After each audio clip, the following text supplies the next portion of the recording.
Hello and welcome back to the Cosmic Vortex. My name is Troy and in today's video we're breaking down episode 6 of WandaVision. The second act of the show has come to a close and it's time to talk about everything that happened in that episode and break down and theorize for the final 3 episodes of the show. So let's not waste any time, let's get straight into the breakdown.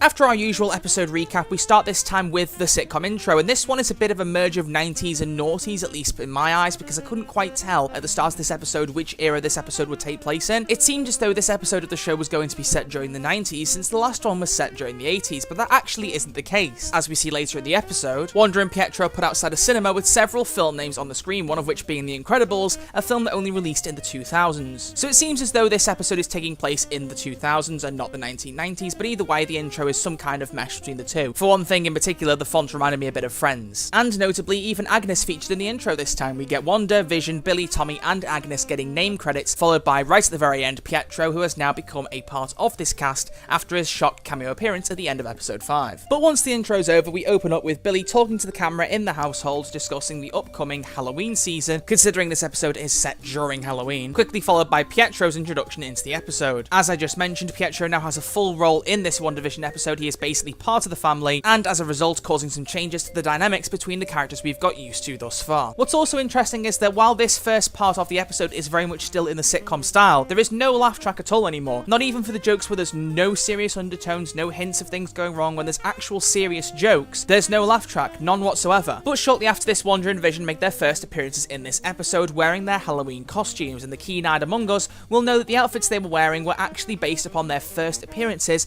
in Marvel Comics. Of course, Wanda doesn't say that, she simply says that her outfit is a Sokovian fortune teller and that Vision's represents a Mexican wrestler. Pietro then recalls an event involving himself and Wanda when they were both kids during another Halloween in the past, to which Wanda comments that she doesn't remember anything along those lines. A clear hint that this isn't her Pietro, and as theorized last episode, he has come from the X-Men universe into this one, giving us hints of the upcoming multiverse. Wanda then thanks Vision for humouring her and wearing the costume that she requested, to which Vision replies quite sternly that there were no other clothes in his closet. Wanda is visibly upset by this comment, but Vision cracks a smile and tries to make a joke out of it, proceeding to talk about his plans this Halloween. He tells Wanda that he will be a part of the neighborhood watch, patrolling the streets and keeping them safe from any inappropriate adolescent behavior, as he puts it. Wanda then tries to say that that isn't what Vision is supposed to do, but then instead changes her mind and says that she just didn't know what his plans were, and Vision, feeling quite tense, says, "Well, I'm telling you my plans now." And it's clear then from Billy's narration that the kids and Pietro as a result have picked up on this tension that has been going on since the end of episode 5. As Billy makes a comment that Mom and Dad have not been fighting,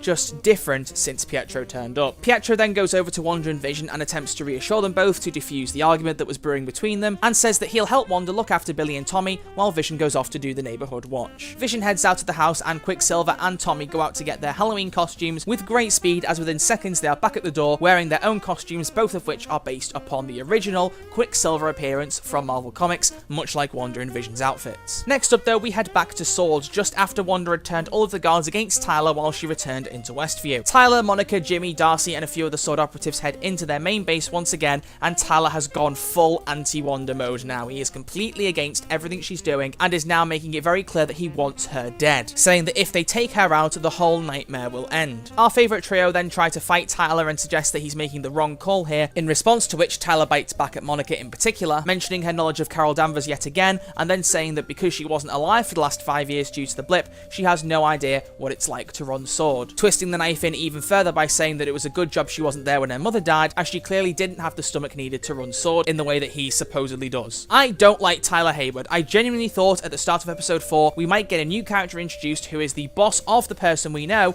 and is actually a nice person and doesn't end up being a bad guy, but nope, he's being about as bad as he possibly can be, so I don't see him making it out of this series, if you want me to be completely honest at this point. He then orders for the trio to be taken off duty, off the base, and away from everything to do with Westview. Some guards do take them over to a transport truck to get them removed from the Westview base, but before they can actually do that, the trio fight back, take the Sword officers' disguises, and head back into the base to find out what Tyler isn't telling them, because they're now very suspicious that he's been hiding information. But in the meantime, we head back to the Halloween sitcom, where Wanda is walking down the street with Pietro, Billy and Tommy, and Wanda is trying to get to know Pietro a little bit better and find out if he actually is the brother that she's lost. She attempts to try and quiz him on some childhood memories, but Pietro immediately realizes that he's being questioned and points out to Wanda that she obviously is not trusting of him just yet. But rather surprisingly, he's completely okay with this. He says to Wanda he understands her concerns and does the best he can to allay the doubts that she has. Wanda then catches sight of Herb, who she goes over to say hi to, but in talking to him, quickly realizes that Vision was actually lying to her and he isn't on neighborhood watch duty,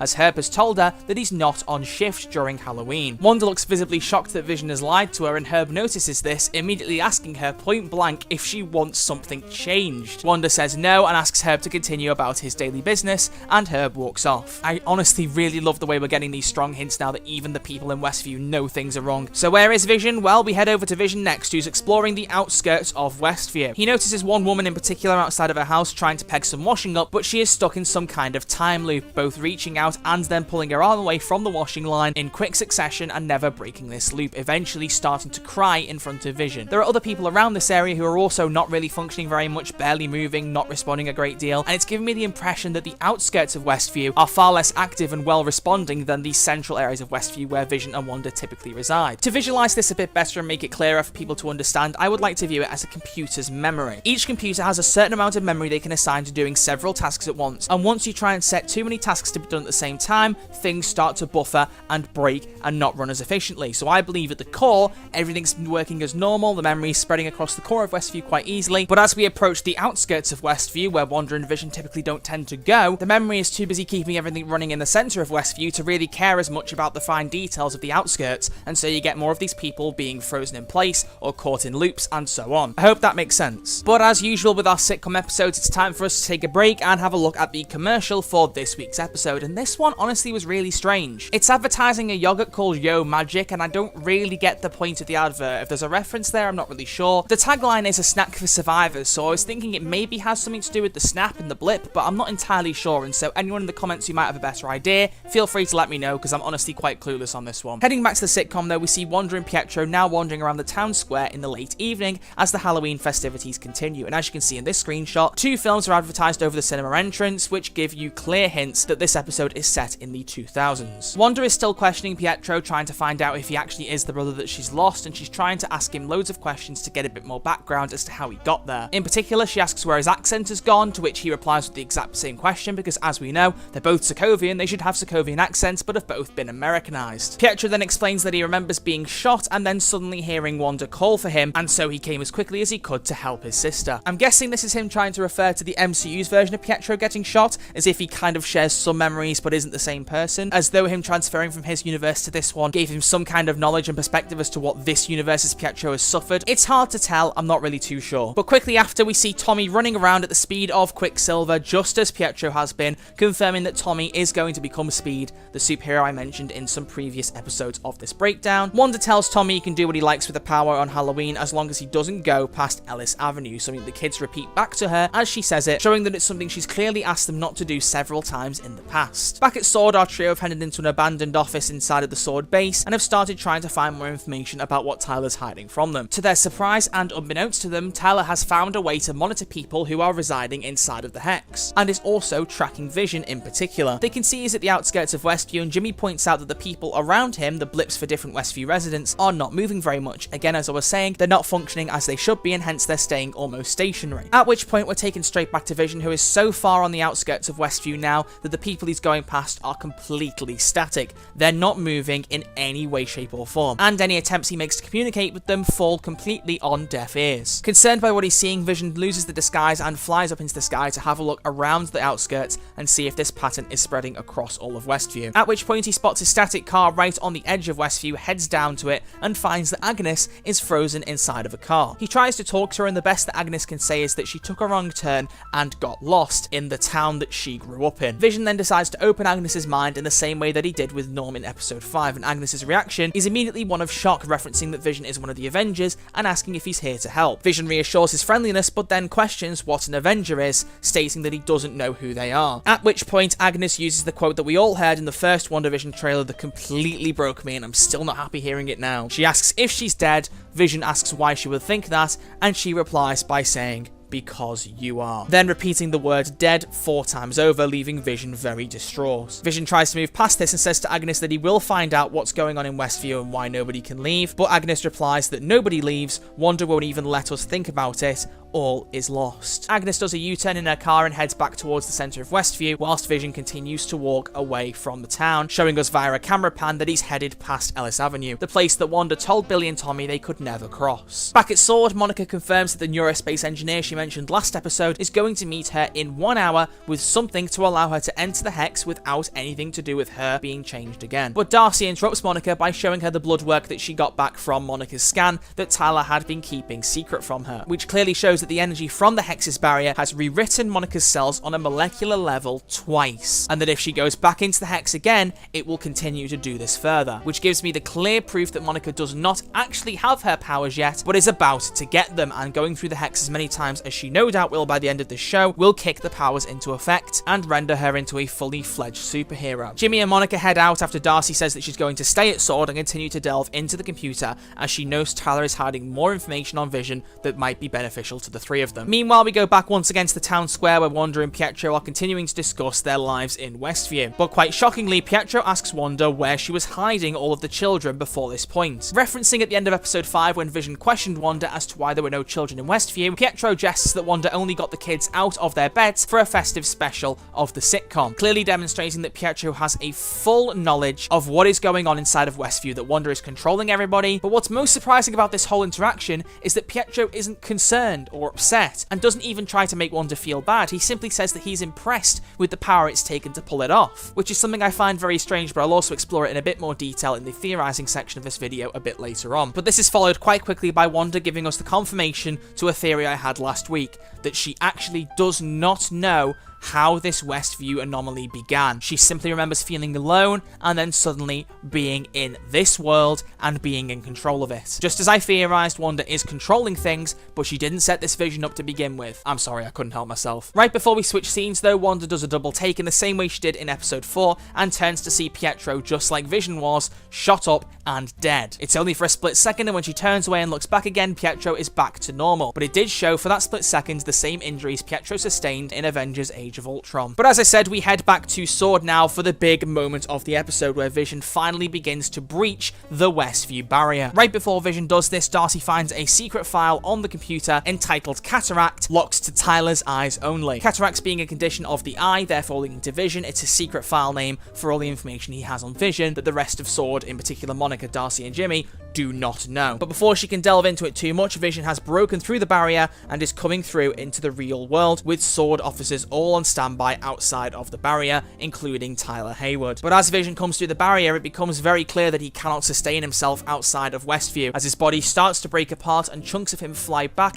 into Westview away from him. Vision does his best to beg SWORD for help, both for himself and the people in Westview, but SWORD simply stand and watch as he begins to break apart in front of them. Darcy heads outside and sees this happening and rushes over to try and save Vision, but the SWORD officers catch her and handcuff her to a truck to stop her from intervening. Everything seems quite dire for Vision until we see Billy realize and sense that something is happening to Vision at the Westview barrier and tells Wanda. Pietro makes a quick joke that Vision can't die twice, to which Wanda gets angry and shoves him across the street, before freezing the entirety of Westview in place and using all of that new energy that isn't being assigned to all those people to expand the Westview barrier. Yep, the Hex gets much bigger, encompassing a larger area and bringing Vision back within its reach. The only people who managed to escape are Monica and Jimmy, who left earlier, and Tyler Hayward and a couple of his SWORD operatives in their own truck, which just manages to drive away from the Hex's expansion. But everybody else, all of the SWORD operatives and the entire SWORD base, are sucked into Westview. They become a clown circus, which I think is quite ironic from the way Tyler was behaving, but that also includes Darcy. She was cuffed to that truck